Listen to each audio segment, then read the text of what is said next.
which we've talked about in various motions during the course of this, but Pasha says that each actor in a conspiracy is responsible for the overt actions undertaken by all the other co-conspirators in furtherance of the conspiracy.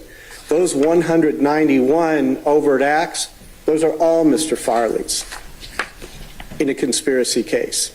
Okay? Whaley says the same thing. A conspirator is responsible for his own racketeering activity and that of his co-conspirators. Whaley went on to say, this means that everything said, written, or done by any of the conspirators in execution or furtherance of the common purpose is deemed to have been said, done, or written by each of them. So this parsing that Mr. Farley's trying to engage into fails at its inception. He got the wrong requirement when he says pattern, he's got the wrong requirement when he says racketeering activity, and he's got the wrong requirement when he says it all has to be engaged in by Mr. Farley. This case would survive general demurrer if you wiped out every single overt act specifically alleged to have been committed by Mr. Farley. It would still survive general demurrer because he could not admit the allegations and still be innocent. For that reason, the general demurrer should be overruled. And, Your Honor, I What about the issue of the special demurrer? Well, he hasn't, at least here, asserted any argument. He began by saying this is a general demurrer, and he hasn't asserted an argument relative to the special demurrer. If he had, it wouldn't work for the reason that the indictment is very detailed. You know, one of the things that sort of becomes a hallmark of cases like this is that one defendant gets up and complains about how long the indictment is, and the next defendant gets up and complains that the indictment doesn't have enough detail about him.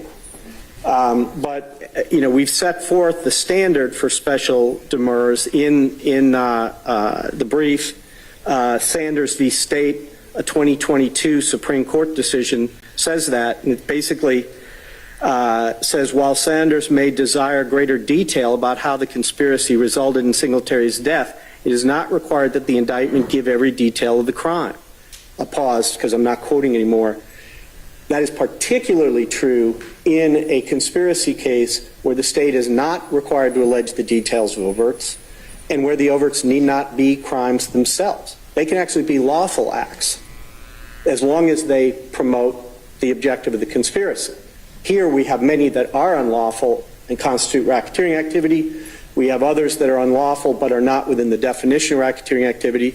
And then we have a third category that are just overts. All of those can be found within the 191.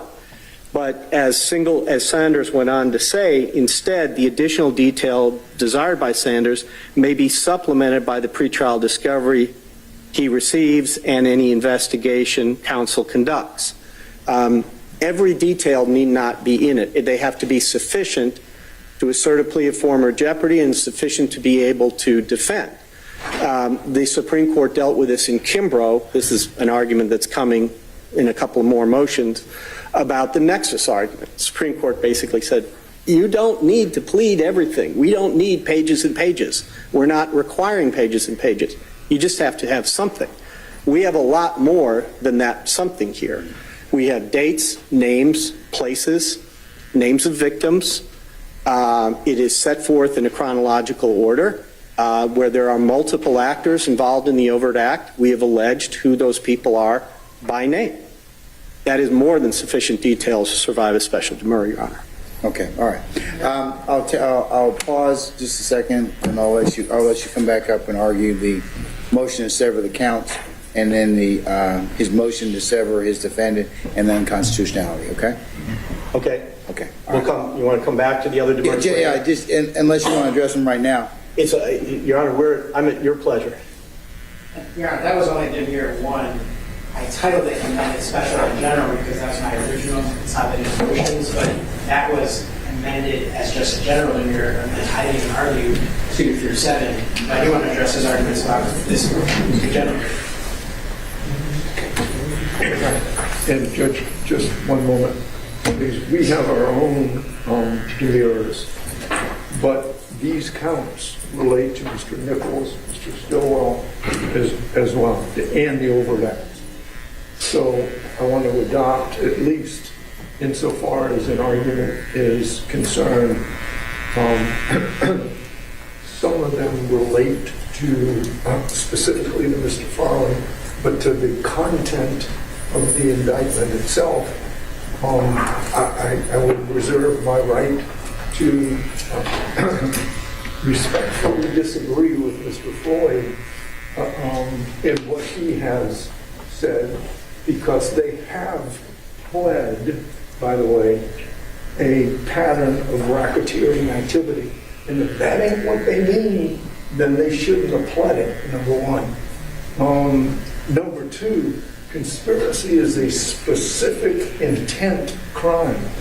You have to specifically intend to commit the underlying predicate felony, which includes a pattern of racketeering activity. You have to have that specific intent. So I want to adopt and reserve, because some of these things relate specifically to Mr. Farley. Thank you, Mr. Harvey. On behalf of Mr. Stillwell, I too would like to adopt and echo the sentiments of Mr. Harvey and Mr. Menendez. Your Honor, I don't think you're inviting argument on those motions separately, but I can address it if you want. But I'll just point out that if we have in fact pled a pattern, that's the end of that motion. And Your Honor, it's just not. No. Yeah. You pled the fact that the conspiracy was they did unlawfully conspire to acquire and maintain directly and indirectly through a pattern of racketeering activity. That's what the indictment says. You've pled it. And if it doesn't contain that, you're wrong about saying we don't need to put it in there.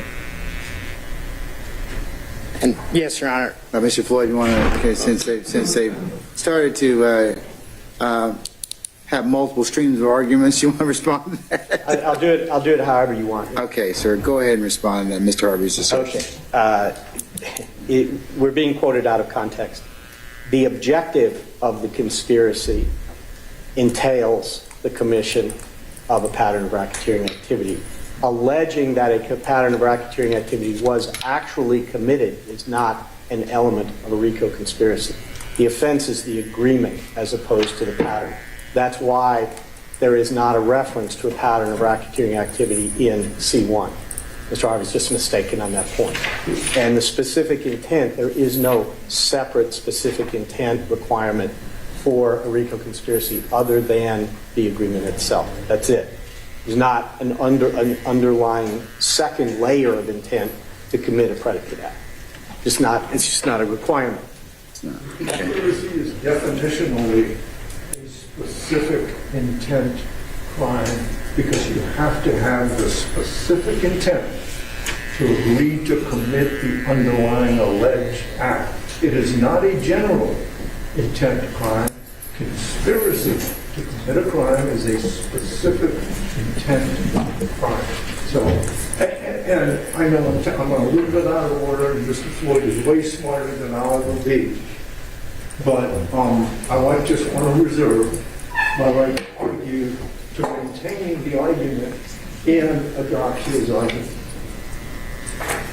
And I'm fine if he reserves, Your Honor. I'd like the opportunity to respond in full, too. Because this is not part of Mr. Menendez's motion. You're correct. Your Honor, Mr. Floyd, do you want to go ahead and finish his, because he's got like 7 of them. He's got this,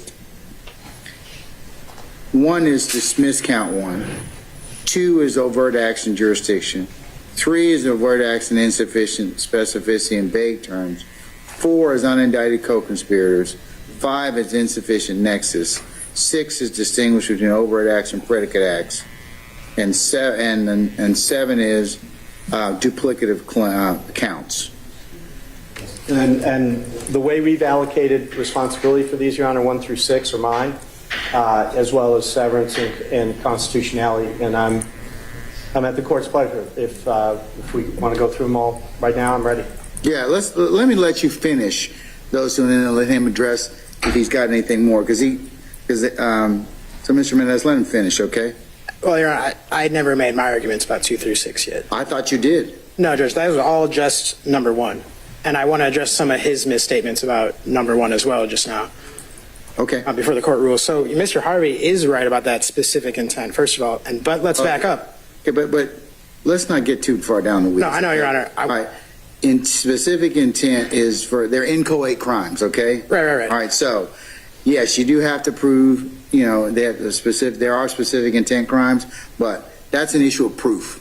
Right, Judge. Okay, all And right. so to back up, though, to several things that were wrong about what he said. So look, he says there is no, I have found an interpretation about general demurs, when that's exactly what a general demur is. If you can interpret the indictment in a way that the person has not committed a crime, meaning they have not committed all the essential elements of the count, then that's what a general demur is. So that's just a bit of gaslighting, a bit of, oh, if I just say it confidently and say it in a cool way, then I'm right. No, he's not. He's there. That's exactly what a general demur is. When there's an interpretation of the indictment that the person's not guilty and has not satisfied all the elements, it has to be dismissed. And that's exactly the interpretation that I've presented to the court. And then Mr. Floyd tries to get up here and misread the statute, talking about, oh, we did it under subsection C. Yeah, I know that. That's why I filed the motion.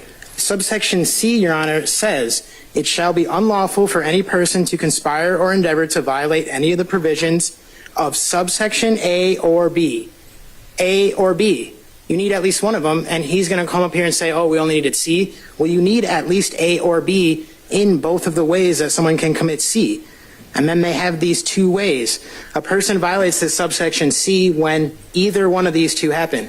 He or she, together with one or more persons, conspires to violate any of the provisions of subsection A or B.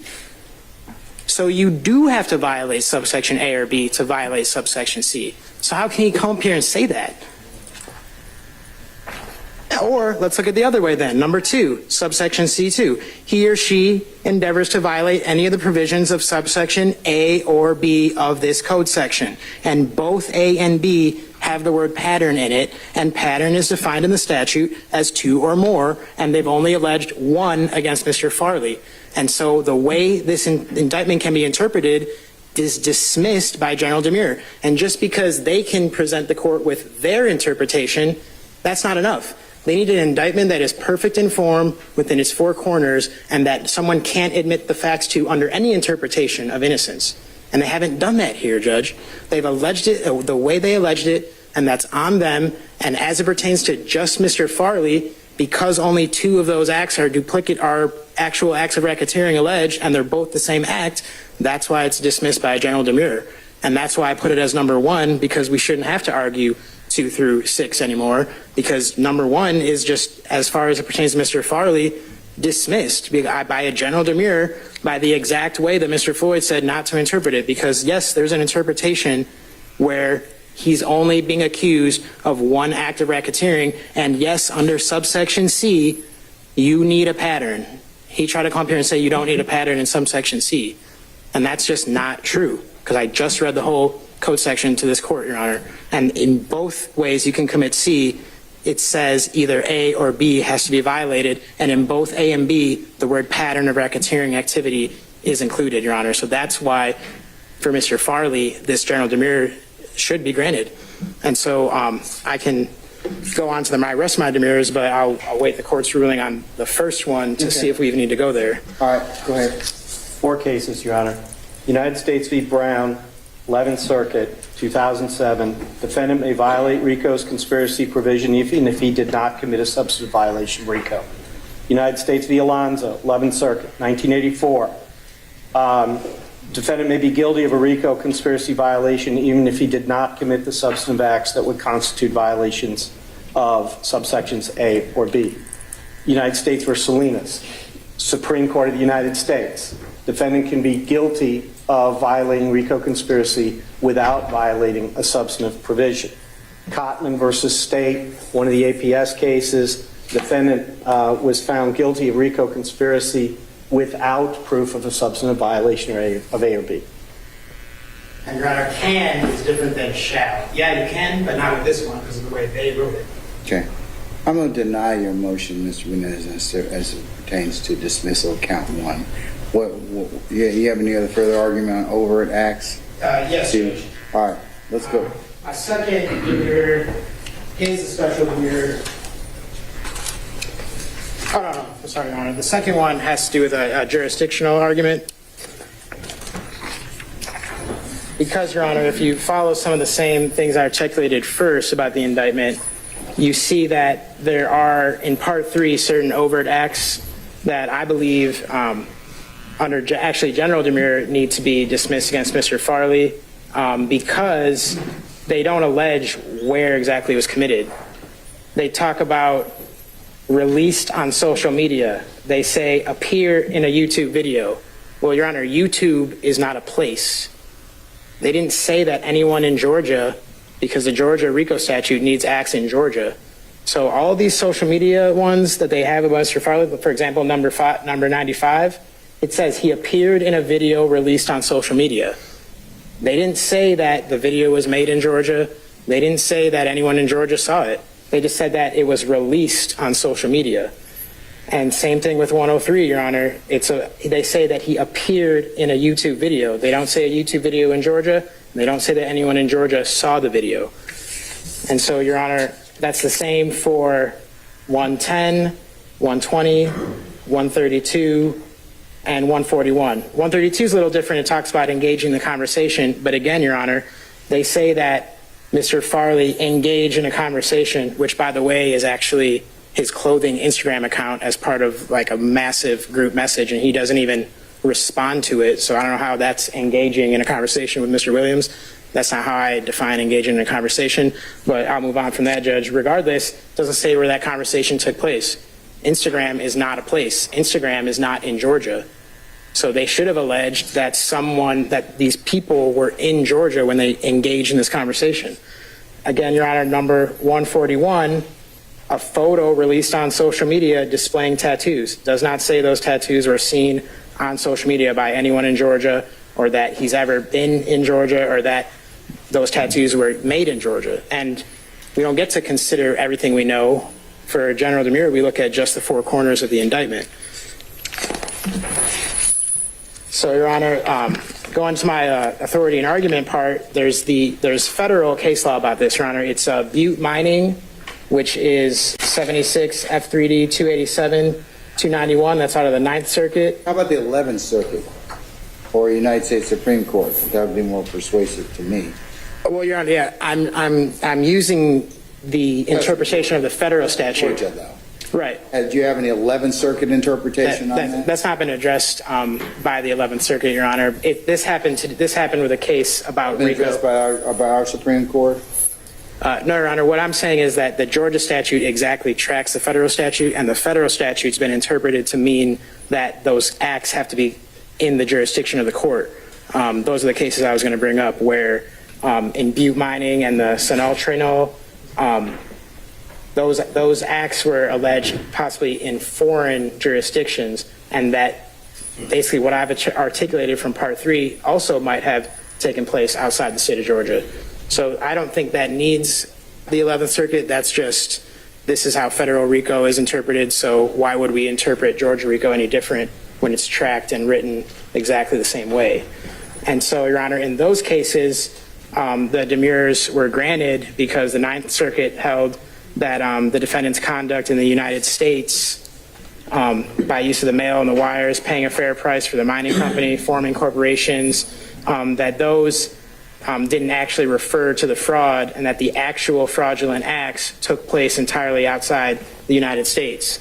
And so here, there's an open interpretation that these acts, putting something on YouTube, appearing on social media, engaging in conversation, those acts could have occurred outside of Georgia, and nothing specifically alleges them to have occurred inside Georgia. And so, Doesn't the state have to prove that anyways as to each count by indirect or direct evidence? at trial to meet their burden of overcoming the presumption of innocence, but he's also entitled to a perfect indictment within the four corners. regardless of looking at discovery or. I don't think or- the indictment, I mean, the count requires that specifically that, because that's the state's burden of proof at trial. Well, Roger, It's implicit within each count that venue's got to be proven. It doesn't have to necessarily be pled. and Your Honor, in those federal RICO cases, that wasn't enough to survive the general demurrer because of the way it was pleaded in the indictment. Okay. And so that's what I'm alleging here. And so because those acts can have occurred outside the jurisdiction, they can't survive general demurrer. So those. But we don't know if they have occurred outside the jurisdiction, do we? Right, Your Honor. We would have known that had they said appeared in a YouTube video seen by people in Georgia. It would be that simple, but they didn't do that. So that's why those overt acts, Your Honor, and there is case law about demurrers applying to actually individual overt acts as well, not just the entire conspiracy. And I have that, Your Honor, in my motion as well. That's Ralston v. Cox. They talked about Okay, that seems that's how- to occur. I mean, you seem to be arguing overt acts in jurisdiction and insufficient specificity and vague terms. Is that what you're kind of? That's the next one, Judge. I'm still on the second one, which is the jurisdictional argument about those overt acts. Because Ralston v. Cox, you can actually demur to the overt acts, because in that case, the lower court sustained the demurrer to counts 2 and 3 and to the overt act number 3 of count 1. So I included that just to say that this court, it has the authority to address demurrers based on just the overt act. It doesn't have to be the entire count. So that's what I'm asking the court to do. Because the court has denied my previous demurrer, I'm asking the court to narrow down the indictment to take out these, what I believe are general demurrable things because of the jurisdiction argument. And so those overt acts, because they can be committed outside of Georgia, just don't survive general demurrer. And that's much different than, I understand what Your Honor is saying about they don't have to prove venue, like they don't have to say in the exact count 55, murder Schmel drinks in Georgia, but the entire indictment talks about, this is a Georgia conspiracy. But just like in Butte Mining and the Coca-Cola case and the Sunel Trail cases that I cited, in those cases, it was a federal United States conspiracy, but those, overt acts that were outside the jurisdiction possibly could not survive general demurrer, Your Honor. So that's what I'm asking here. It would have been simple to just say what exactly the overt act is doing, because in the other ones, like when you say murder Schmel drinks, we can assume that happened in Georgia because it says honor about and this is and that. But it doesn't say that the YouTube video was seen by anyone outside Georgia. That's the problem that's missing, Your Honor. And it doesn't allege that it was created in Georgia. The act they're alleging is appearing on social media. And so that's what I contend to this court, is that you can appear on social media outside the jurisdiction, and that would have easily been solved if they would have just wrote seen by people in Georgia. I think, it's like a tree falling in the forest type of thing. Like, you can allege that he appeared on it, but then you also have to allege that it was seen. Otherwise, it's not an overt act. Thank you. Mr. Floyd? Yes, briefly, Your Honor. I am at a loss for this "it has to be seen" argument. I mean, literally, Mr. Farley is basically coming up with every requirement you can possibly think of and throwing them out as though they're in the statute or they're in a case. They're not. The reference to the Cox case, Cox is a former Fifth Circuit case from 1941, 29 years before the federal statute was enacted, 39 years before the Georgia statute was enacted. Whatever else, and a civil case at that, whatever else it has to do with, it doesn't have anything to do with the demurrer to Georgia RICO. Most of the cases he cites are civil cases, not criminal cases. Different standards of pleading. The indictment on page 12 alleges that the crime took place in Fulton County, Georgia. Just to begin with, it's right there. Second, the text of OCGA 1614.3 sub 5, which is the definition of racketeering activity, makes it abundantly clear that acts committed outside Georgia and in fact outside the United States, can be acts of racketeering activity or overt acts for purposes of Georgia RICO. It incorporates 3 categories of conduct. The first category we don't have to spend a lot of time on because those are specific violations of Georgia law, right? And that's the overwhelming majority of what we're talking about here. Second, it incorporates the full definition, the entire definition of racketeering activity from federal RICO. So those are all federal offenses that can occur any place in the United States or any place in the extraterritorial jurisdiction of the United States. For example, one of those offenses is killing a United States citizen outside the territory of the United States because they're a United States citizen. So by its nature, it couldn't even happen within U.S. territory. It's still an act of racketeering activity, right? And then just in case there was any doubt, there's a category of 12 generic acts: murder, arson, kidnapping, obstruction of justice are a few examples that are in violation of federal law, the law of any state, or the law of any United States territory, punishable by more than 1 year in prison. So the intent of the General Assembly to incorporate such activity is very clear. We're not talking about things that happen outside the state of Georgia anyway. We didn't allege they happened outside the state of Georgia, but if they did, it wouldn't make a difference. On top of that, there's the Overton case, which we cited in our brief, which is not mentioned by Mr. Farley. Overton is a Georgia RICO conspiracy case out of Richmond County where a significant part of the racketeering activity that occurred in the state of South Carolina. Obviously, we all know Augusta's on the Savannah River. There was a kidnapping on the Georgia side. The victim, unfortunately, was transported across to the South Carolina side. He was locked in a trunk. The car was set on fire. He died. Okay. Act of kidnapping, Georgia. Act of murder, South Carolina. Both in the indictment, both supported the conviction. Both are specifically cited by the Georgia Court of Appeals in response to the sufficiency of the evidence challenge. Really, Mr. Farley is arguing what the probata has to be, not the allegata. He's talking, as you mentioned, he's talking about what we ultimately have to prove at trial to carry our burden. He's not talking really about what we have to allege.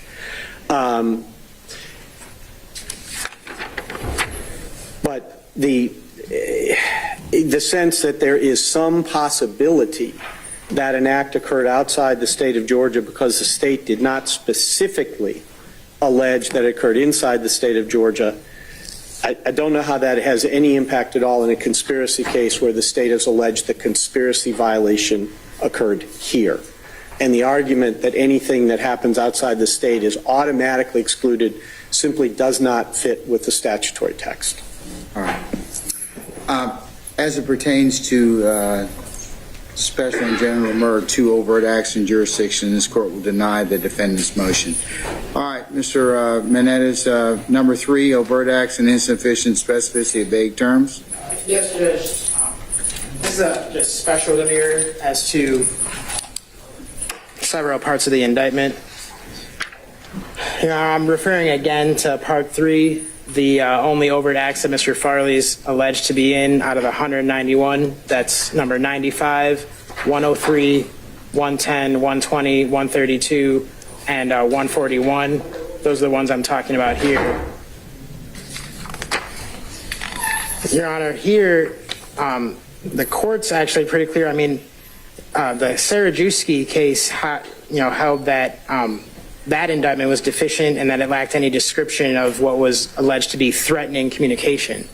So here in this motion, Your Honor, I'm shifting our focus to these vague terms that they're putting in the indictment that Mr. Farley is entitled to have be more specific so that he can be prepared to defend himself at trial, because he is entitled to an indictment perfect in form within its four corners. And the key thing here, Your Honor, under Sarajewski is that it needs to be sufficient so that he can avail himself of a defense, to prepare himself for a defense. He's not given enough intelligence here about what he's even going to be fighting. So just like when Sarajewski dismissed that count for threatening communication or endeavor to impede, that's what I'm arguing here, Your Honor. There's also the Delaby case that didn't survive a special demurrer. That had the term intimidation being insufficiently specific. So, Your Honor, each of these overt acts, except for 173 and 176, do contain terms that are so vague that we can't possibly prepare our defense intelligently within the four corners of the indictment, Your Honor. And he can't be sufficiently apprised of what he's going to be prepared to meet at trial. 173 and 176, I do concede, okay, you know, those are specific enough. It talks about shooting a person with a gun. That shooting with a gun, that can't be committed in any other kind of way. But importantly, Your Honor, the Delaby court holds that the term intimidation was impermissibly vague because intimidation can be, committed in so many different ways. And again, Your Honor, despite its age, Ralston v. Cox is still good law. It's an example where the court has the authority to demur specific overt acts of conspiracies, not just whole conspiracy. And so, Your Honor, now I want to go to each of these acts and the allegations and how they're vague. So, number 95. Again, appearing in a video released on social media doesn't say what that means. What do you mean appear in a video? And just the proof of what I'm saying, Your Honor, is the way it's been talked about at different points during this case in the proffers. You know, appear in a video, appearing doing what? Saying what? Rapping, dancing, what? It's just, that doesn't say like appear in a video, Your Honor. It doesn't say anything about how that's furthering the objectives of anything or what that even means, Your Honor. Same thing with number 103, that he appeared in a YouTube video titled Mob Ties and that the defendants were flashing gang signs with lyrics.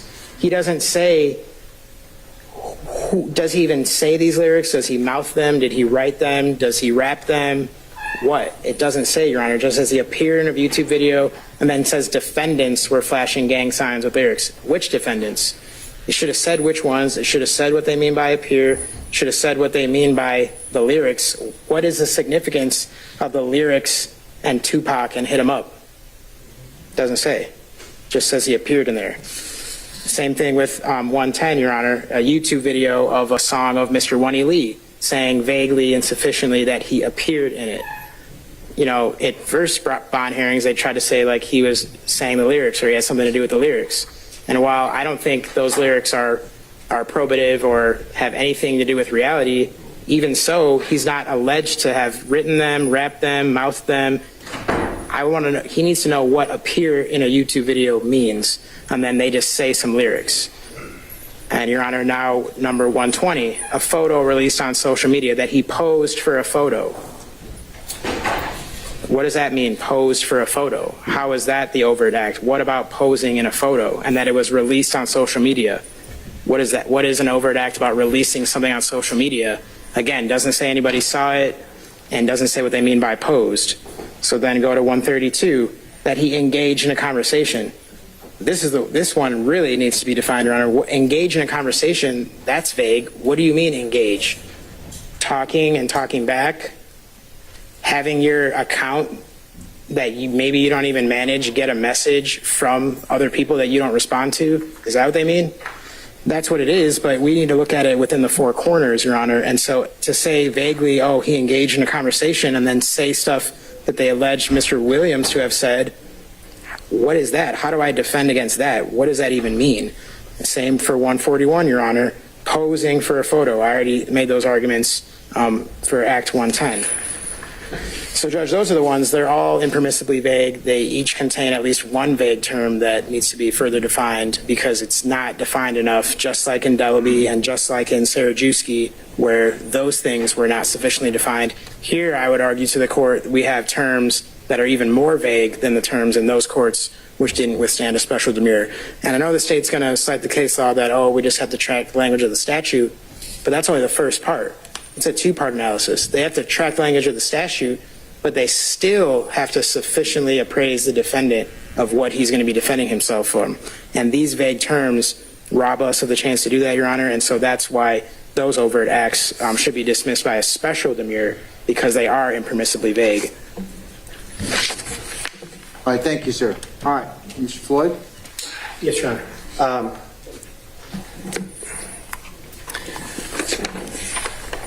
First point is the state is not required to allege every overt act, and the state is not required to allege overt acts in great detail.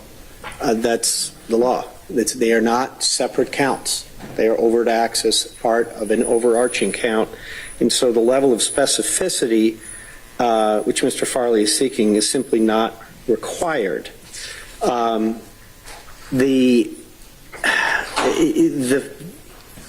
can only say it strikes me as feigned confusion here.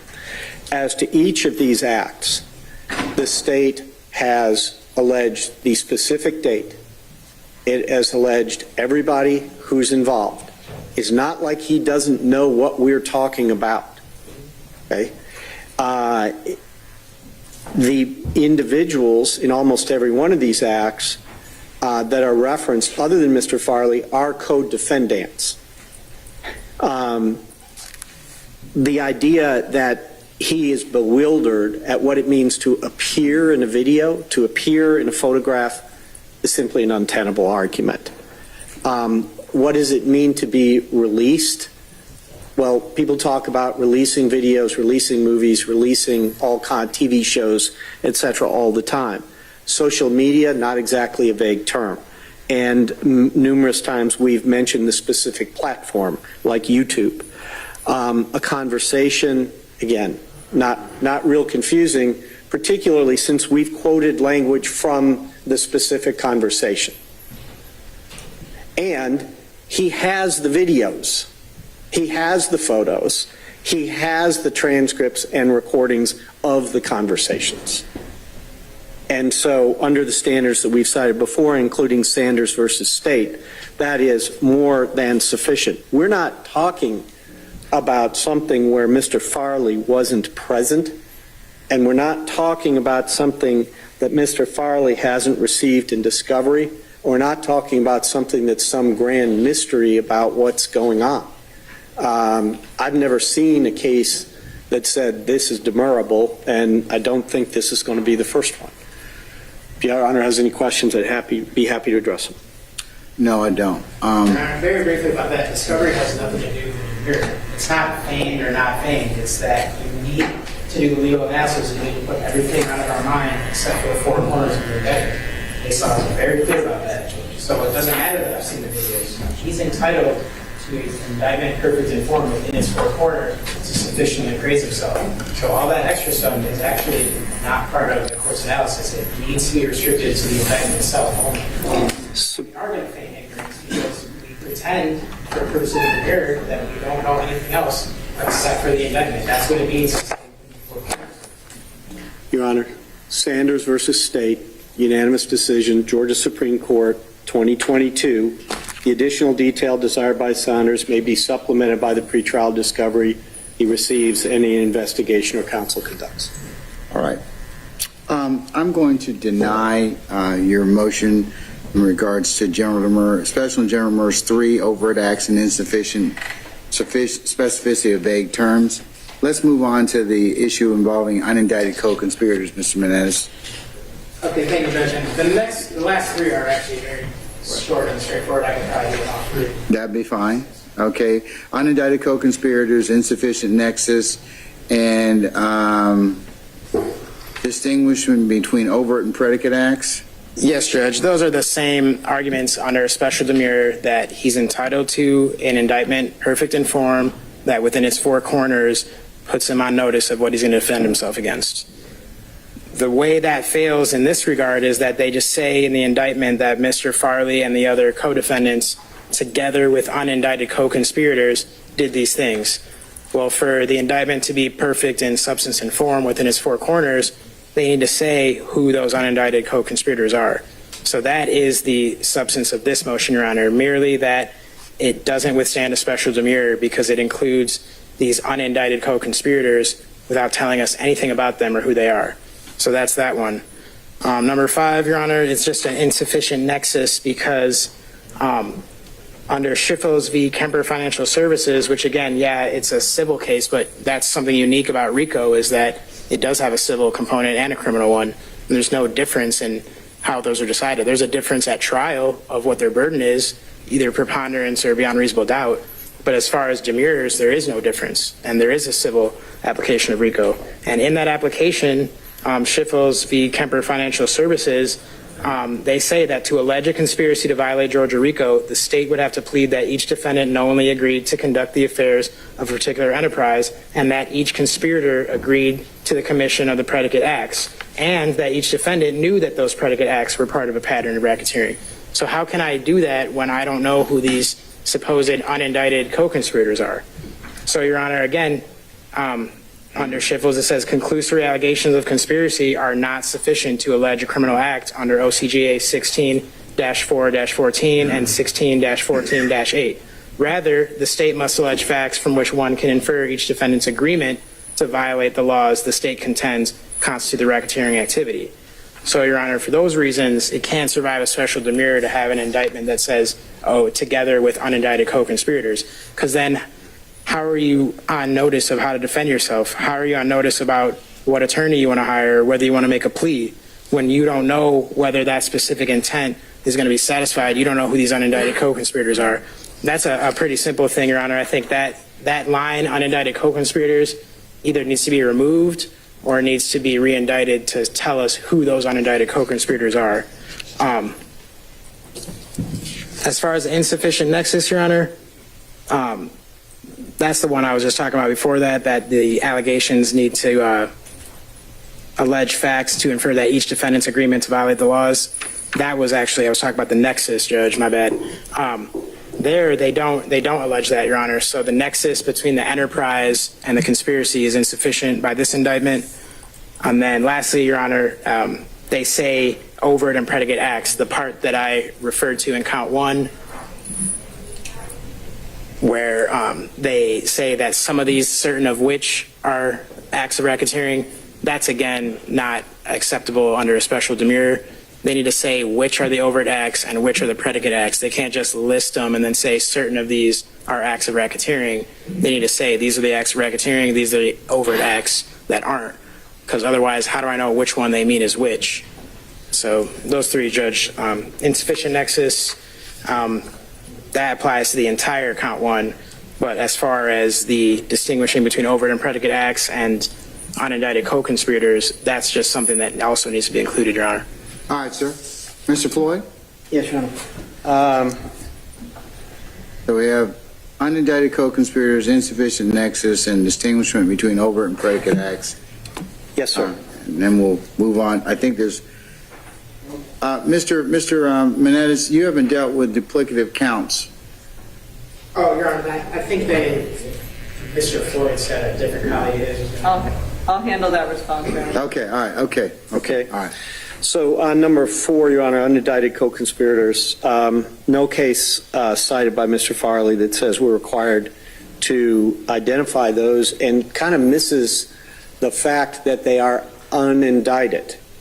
And there's a problem with identifying individuals who are unindicted in an indictment because they don't have the ability to come in and demur or otherwise seek relief. Their reputation can be devastated, but they don't have standing to come in and do that. That is why it presents, I can't say it never happens, but that is why the state and also the federal government are very reluctant to do that. And you see things like unindicted co-conspirator A or unindicted co-conspirator 1 referred to in indictments because that person doesn't have a chance to come in and respond. They're not a party. There are some jurisdictions that suggest it may be unethical to do so. It's not a universal rule, it's a practice, but it makes sense. Second, we've identified all unindicted co-conspirators who are known to us in discovery. We haven't held anything back on that. As far as insufficient nexus, the case is charged in the language of the statute, and it specifically references the nexus. And all nexus is a connection. There has to be some kind of relationship. Kimbrough is the controlling case on this, unanimous Georgia Supreme Court case written by Justice Peterson. And it basically says it doesn't take much and gives a number of examples. We have specifically alleged they conspired to associate together and with others for the common purposes of illegally obtaining money and property through a pattern of racketeering activity, and conducting and participating in the enterprise through a pattern of racketeering activity. That's exactly what a nexus is. And that is more than sufficient under Kimbrough. We then go on to give specific examples of what was done, such as preserving, protecting, and enhancing the reputation, power, and territory of the enterprise through acts of racketeering activity, including murder, assault, and threats of violence. That money, weapons, and other property were obtained through acts of racketeering activity, including robbery, theft, and the unlawful sale and distribution of drugs. We also allege that persons who were involved in the conspiracy to participate in and conduct the enterprise obstructed law enforcement investigations and court proceedings through witness intimidation and attacks upon law enforcement officers. That's drawing the connection between the conduct and the enterprise. That is all that is required. Distinguishing between overt acts and predicate acts, we did. I mean, we did exactly what Mr. Farley claims we didn't do, and it's right in the indictment.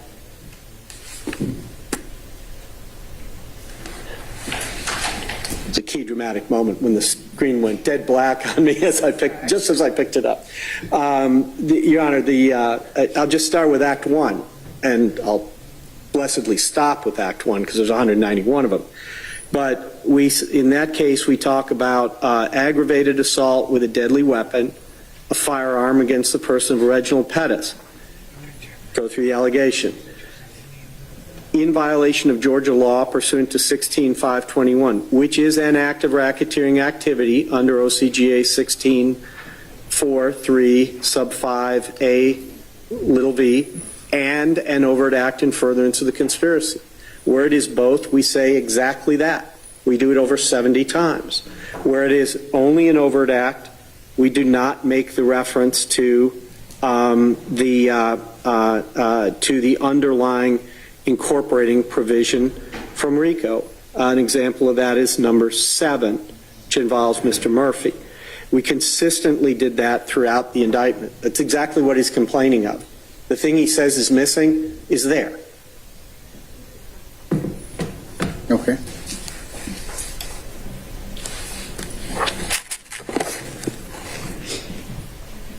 That's all I have right now, Your Honor. All right, sir.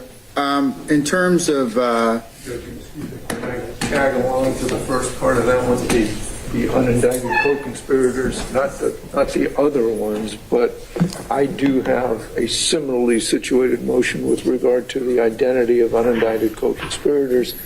And the indictment does say the defendant conspired to associate together and with others. Doesn't say who the others are, and we can argue this at a separate time. I have no problem with that, but I do want to say, in contradiction to what Mr. Floyd said, that we routinely file motions for the names and identities of unindicted co-conspirators. They may not be put in the indictment, but we routinely are provided with a list of unindicted co-conspirators because we all are entitled to know who we have conspired with, number one, and whose statements may or may not be able to be used against us under 801 D2E. So I just want to tag in on that one. all right, thank you, sir. All right, based upon the arguments in the applicable case law, I'm going to deny defendants unindicted, amended special and general demurs 4 unindicted co-conspirators. I'm going to deny insufficient nexus, that's general demurs, special demurs 5. I'm going to deny distinguishment between overt and predicate acts. And I think that gets us to the duplicative counts in terms of general and special demurs, as well as the motion to sever counts, motion to sever the trial of defendant, motion to declare the Georgia gang statute and corresponding rule of evidence 418 unconstitutional, and the Georgia RICO statute unconstitutional. And Your Honor, I was wondering, I know we're getting late into the day. I'm going to be here all day, all week. So if the court would like to Two shows daily. here's the one I'm doing tomorrow, and just hear Mr. Floyd's. That is amenable to me or the court. Okay, Mr. Floyd, what else are you arguing, sir? I've got severance and constitutionality, Your Honor. All right, let's go ahead and roll those up at this point in time, and then I can, is that the only other two, Ms. Rosenwasser will handle the rest? I believe the only, I think it's those, and then I'm handling the one about the duplicative. And Yes. I'm sure I can. We'll push that till tomorrow along with the other ones related as it relates to you. But just so we handle the ones involving Mr. Floyd this evening. So, sir, if you could go ahead and continue with that. Okay. Well, I think Mr. Menendez may want to make his argument first. All right. Yes, I'm prepared to respond to both. So you're going to do the motion to sever? Yes, sir. Okay. And that's just his, not the counts, just the severance, right? I was going to do both. Okay, you can do, okay, so that's, Yes. you'll do the motion to sever counts and the trial, and then the unconstitutionality of the gang statute? RICO statute. RICO statute, okay, all right. And Your Honor, I can take the gang statute, or I believe Mr. Carlson was interested in that one, but if he's. And 418, yeah, you can, okay, I'll do that's fine, that's fine. Okay, all right. Okay, Mr. Menendez, go ahead, sir. Yes, thank you, Judge. As far as severing counts, what I'm asking here, Your Honor, for Mr. Farley is to sever his trial into count one, the RICO count, and then another trial that has the other counts that he's alleged to be in, which is 49, 50, 51, and 54.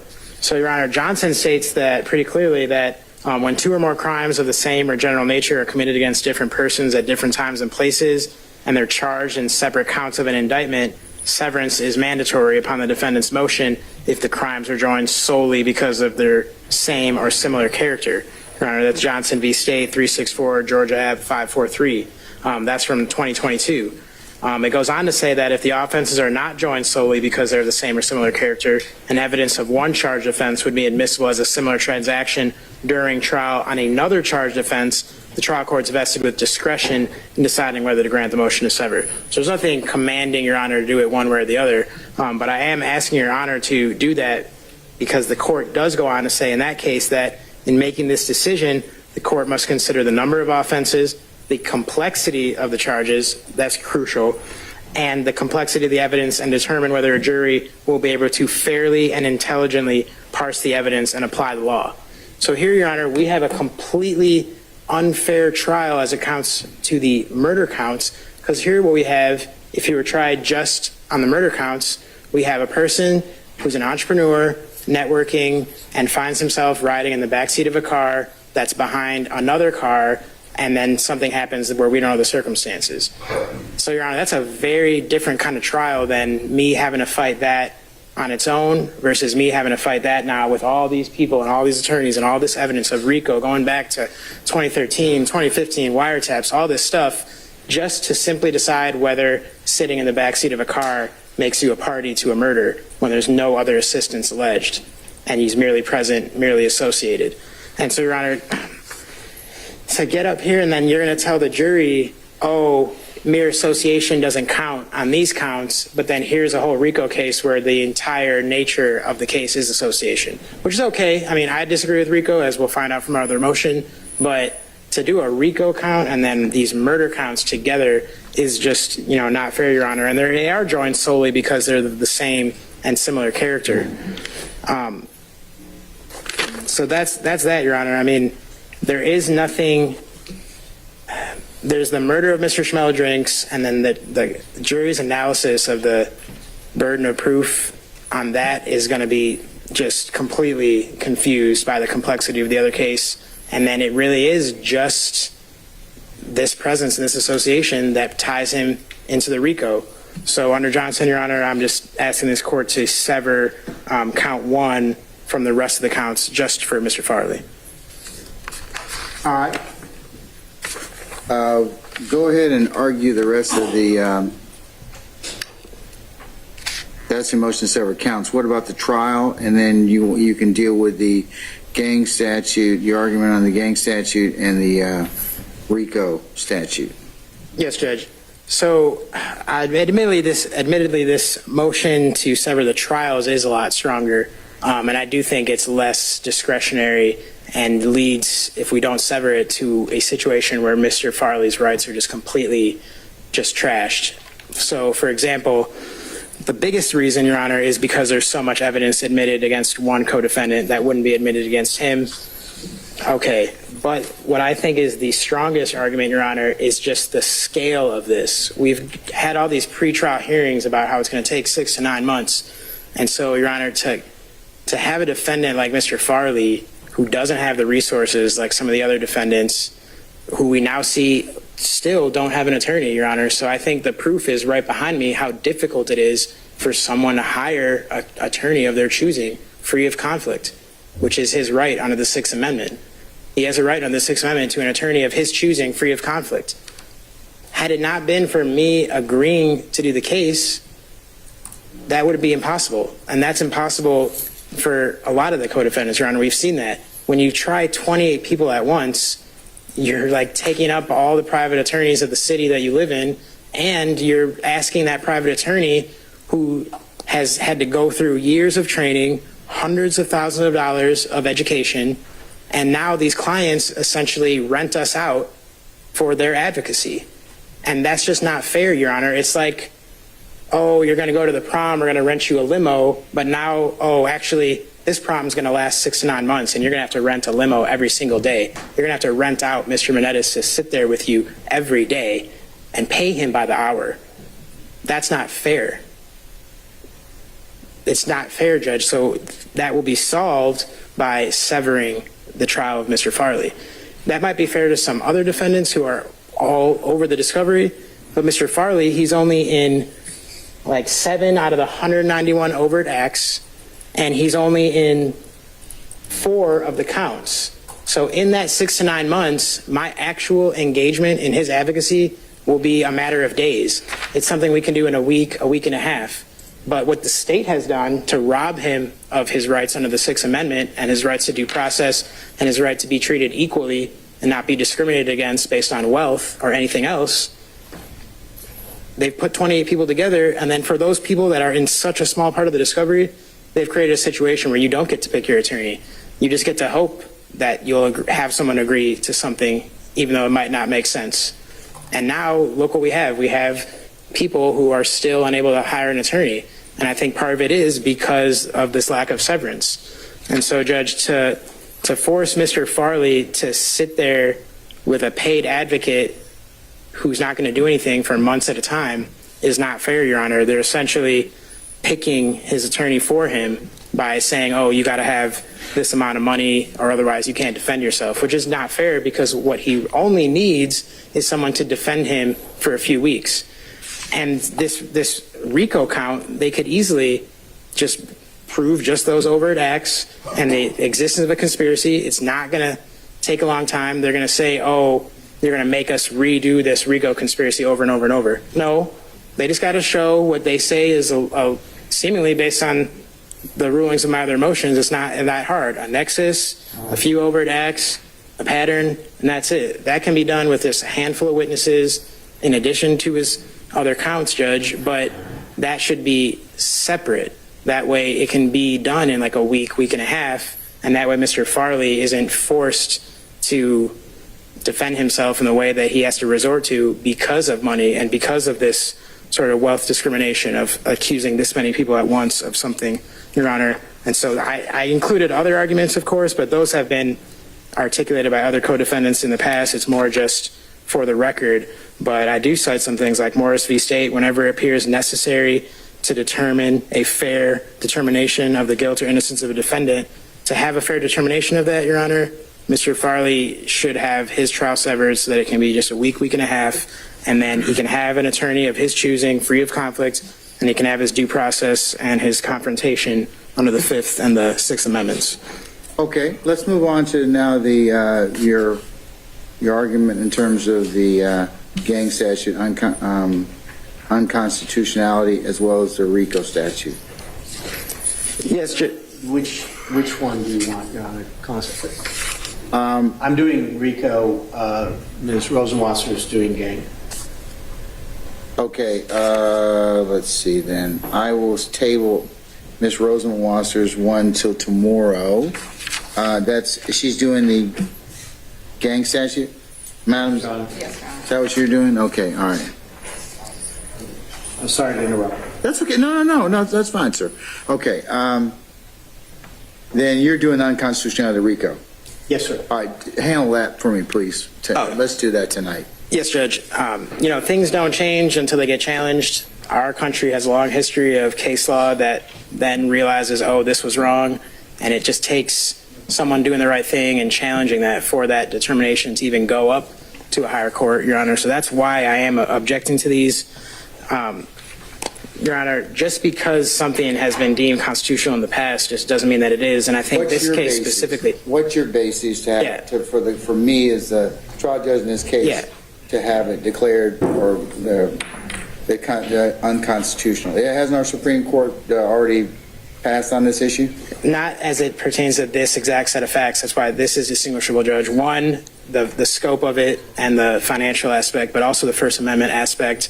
We have several overt acts here that involve artistry, just entrepreneurship, clothing, and that's an unconstitutional application of finding someone accountable criminally for something. Well, I think the state's argument is when those acts, and this is what I guess we'll find out at trial, whether or not those acts are basically admissions. So exactly, Your Honor. So that's something we'll take up at trial. Yes, Judge. And I of course, I don't expect the court to rule in my favor on this, but I do want to have it for the record. And you never know, this is a chance to do something cool. And I think it is the right thing, Your Honor. The vagueness as well of the RICO statute. But you have to have a good faith basis to challenge the statute. So I think you've raised one. If you're saying that is the issue of the interplay between the First Amendment and clothing, some other things, yes, that is fine. Yeah. And you certainly are well within your rights, and you wouldn't be a good advocate if you weren't doing that on behalf of your client, okay? Yes, Judge. And just real quick for the record, the other things I put in my motion were the fact that they're able to put so much evidence in the indictment itself is unconstitutional. We don't get to do that for any other allegation. There's social media pictures in the indictment. Your Honor is going to read the indictment to the jury, and they're going to see actual evidence before they even get to the opening statements. That's not how it's supposed to work, Your Honor. So I'm going to read it. But actually, I'm going to tape it, so... and I don't plan on showing them the picture, so. Yes, Judge. And then lastly, we don't have any mechanism here like we do in civil law to have a motion for summary judgment, which is a type of thing I think would have been granted for Mr. Farley here, because not only is the indictment doesn't allege anything, the discovery itself and the warrant affidavit itself for his arrest simply alleges presence and association. So there's nothing stopping the state when they're out to get somebody. They can just, in bad faith, with a warrant that doesn't say anything about how you're a party, just loop you into a big RICO case and then start pressuring you to cooperate or take some kind of deal, because what else are you going to do? But there is no mechanism pre-trial to have Your Honor look at any of that, and so that's another aspect. Well, I can't suppress the whole case, Judge. I can only suppress but as it pertains to your client, you filed some 23 motions. I think you're doing a fine job. Well, thank you, Judge. Okay. Anything else? Relates to unconstitutionality? No, Your Honor, that's all. Okay, all right. Thank you, sir. All right, Mr. Floyd. Thank you, I think he's got, a motion to sever the counts, sever the trial, and unconstitutionality of the RICO statute. Yes, and Your Honor. I'll let Ms. Rosenwasser tomorrow cover the duplicative count issue as well as the gang statute, and I think she said Mr. Carlson will come in and argue the evidence 418 issue. Mm-hmm. Okay? Yes. Yes, sir. Ms. Johnson. Response would just like to join in listen to minutes and motions with regards to the severance of the count and the trial. That's fine. Okay. All right. And Mr. Floyd. Yes, sir. Whatever the ruling is, can I ask you to prepare an order on whatever grounds on the issues that I've denied? You prepare suitable 1 through 6, the amended special general. Yes, sir. All right, Will do. let me rule on these things first, and then I'll let you, depending how I rule on these, I may ask you to include these, okay? Whatever the court's pleasure is, Okay. yes. All right, sir. So severance.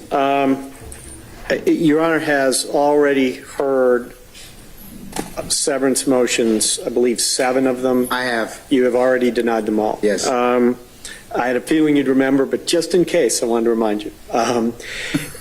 The mistaken premise, and that's been true throughout them all and is true here, is the idea that somehow if you sever, the trial becomes much smaller, shorter, easier, a week or whatever. Unfortunately, it doesn't work that way. This is a conspiracy case. We're going to have to prove the enterprise. We're going to have to prove the overt acts, and the evidence is largely the same. I can't say it's exactly the same. I won't go that far, but it will be substantially the same in each circumstance. And so there's not that time efficiency that keeps getting rolled out in front of you simply doesn't exist. That's the primary reason why, and we've cited these cases previously, I haven't been able to find a reported Georgia RICO case where severance was granted and the issue came up on appeal. I just haven't seen it. Every one of them, the posture is severance has been denied. The court looks at it, the appellate court looks at it, says it's a matter of discretion, and discretion was appropriately exercised. And those cases are very similar to this one. We've also cited to you on the same principle an extensive number of federal RICO conspiracy cases. I'm dealing specifically with RICO conspiracy because the question is the same and the standard is essentially the same. The problems that we've mentioned in the past, inefficiency, the trauma of causing individuals to testify repeatedly to violent acts they've suffered, the opportunities for witnesses to shape their testimony in subsequent trials, all of those considerations, that's not the entire list, but we've briefed it extensively in the past. They don't go away. They would actually only get worse if Mr. Farley was to have 2 trials, one on RICO and one on murder, etc. That doesn't solve the problem. It really magnifies it. I think part of Mr. Farley's constitutional arguments drifted over into the severance side, or perhaps he feels they're applicable to both. It doesn't make any difference here because he was talking about Sixth Amendment issues. Mr. Farley has an attorney, and that's Mr. Menendez. Mr. Menendez has, as you pointed out, filed a very extensive list of motions on his behalf and is fighting for him as hard as he possibly can, as we would all expect him to do. So, but part of what comes with that is Mr. Farley doesn't have standing to raise constitutional issues relating to other people who don't have counsel for whatever reason. He can raise his own. He could raise it if he didn't have counsel, couldn't obtain it, but that's not the situation. And therefore, that's just not an argument that's available to him. As far as constitutionality is concerned, let me first address vagueness. There are quite literally hundreds of RICO challenges based on vagueness. None have succeeded. There are hundreds in the federal system. There's approximately a half dozen, I believe, in our system. And the counterpart state RICO statutes across the country, there's about another 35 or 36 of them. Many of those have been challenged. Vagueness has not worked once. Vagueness didn't work in the Rodriguez case against our gang statute either, for essentially the same reasons, because the statutes have a lot of similarities. There's nothing new here presented on vagueness that hasn't been addressed in the past. In fact, there's nothing really specific at all presented on vagueness. As to First Amendment, it just conflates the problem. The argument that keeps, or the statement that keeps getting presented to the court is that speech has been criminalized. That's not what we're talking about. We are talking about speech as evidence. There's no offense that says somebody's not being charged with making an offensive lyric or video. That crime doesn't exist in Georgia. It is not alleged in this indictment. But the fact that somebody is engaged in some sort of performance doesn't immunize them and doesn't create a First Amendment shield against all responsibility. I've not been able to find a case that said that a charge is unconstitutional or a statute is unconstitutional because some sort of performance is involved. And frankly, that wouldn't be a basis to hold the statute unconstitutional. It would be a basis to exclude a specific piece of evidence. I imagine that's an argument we're going to get to pretty soon, but that's not a constitutional argument here. The United States Supreme Court in Wisconsin versus Mitchell made it absolutely clear that something doesn't stop being evidence because it's in a book or a movie or a poem or a song or a diary. Because that would lead us to the absurd circumstance in which a person who simply picked up the phone and called the police and said, I murdered John Smith.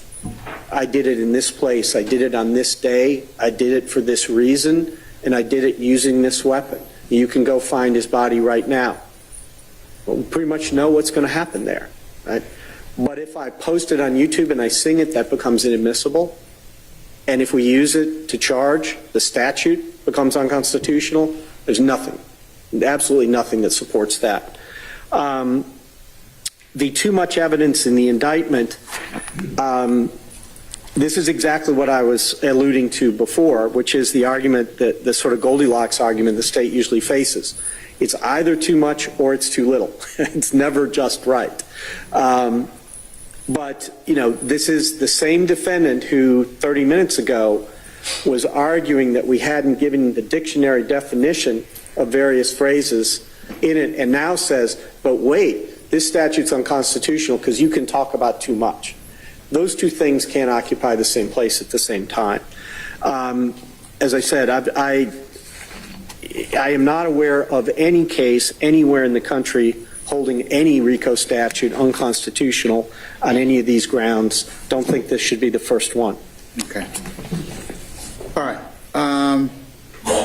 As it pertains to the amended motion to sever counts, I'm going to deny that motion as it relates to Mr. Farley. I'm also going to deny the motion to sever his trial from the other co-defendants, and I'm also going to deny the motion to declare the Georgia RICO statute unconstitutional. So, Mr. Menendez, we will take up there's three things I think we'll take up tomorrow as it relates to Mr. Farley's duplicative counts and the unconstitutionality of the 418 and the gang statute tomorrow. So I'll take up those. I've otherwise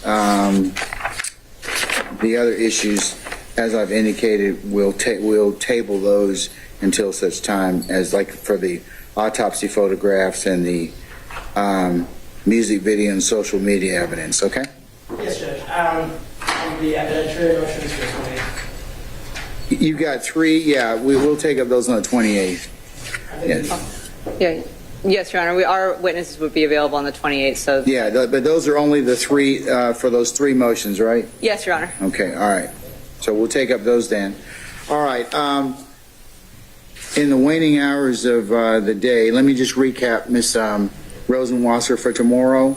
You've got Walter Pineda. Yes, Your Honor. He'll be coming first. You got Quentin Hall. Yes, Your Honor. Okay. Do you have anybody else that potentially you might be able to move up, or might be depending upon how we go tomorrow? Not to my knowledge. I'll reach out to Investigator Worrell tonight. He was one of the people on for Wednesday. I can see if he's available. But we do have Mr. Stillwell's motion to dismiss. We should be able to do that. I know the court wished to hear that tomorrow as well. Okay. All right. And then obviously I'll be ready for Mr. Farley's motions also. The two that we just talked about. All right, I think that's plenty, and then there'll be some, I'm sure that, folks, just to put you on notice, Thursday, we will have to take up the issues involving the jury questionnaire. So what I'd like you to do is prepare for we have a list of the questions that we propose to ask. What I'm asking you all to do is, if you have a specific objection to a question that the court is going to put in the questionnaire, you come prepared to argue those on Thursday morning. I'm not going to go through all of them unless I absolutely have to in that respect. But you've had plenty of time at this point in time to kind of consider that. So Thursday morning, we'll take up that issue. Is there anything else I need to kind of, as an administrative announcement, I need to do? Mr. Floyd, you'll take care of a suitable order. Send that to Mr. Menendez. I will do that. And, Your Honor, I just want to ask one question to the format. There were 6 amended special and general demurrals, and they were filed each as a separate document, as you saw. Would the court prefer a separate order as to each one, or is it okay to consolidate? It's okay to consolidate that. Yes, sir. All right. Thank you. All right. Yes, Mr. Adams. Perhaps I've missed it. Has the court sent out a proposed list of jury questions? I know we've submitted them, some other attorneys have submitted them, the state has submitted them. Is there a court's? What I'll do is I will ask Mr. Kearns is not feeling well, so I'm going to ask him tomorrow if that hasn't been sent out already. It should be sent out. Okay? All right. So Your Honor, we will have that questionnaire prior to Thursday. Yep. If you haven't otherwise, if you've submitted questions, then that's fine. But yes, I'll ask Mr. Kearns about that tomorrow, and we'll hopefully get it out tomorrow sometime. I think he's been working on it. I've seen some of it, so we should be good in that respect. Okay. All right. Anything else in terms of administrative announcements? No, Your Honor. All right. Well, then we'll see you all tomorrow morning for anticipated start time about 9:30. Okay. Yes, sir. Thank you. Okay. All right. We're in recess. I'll get with you.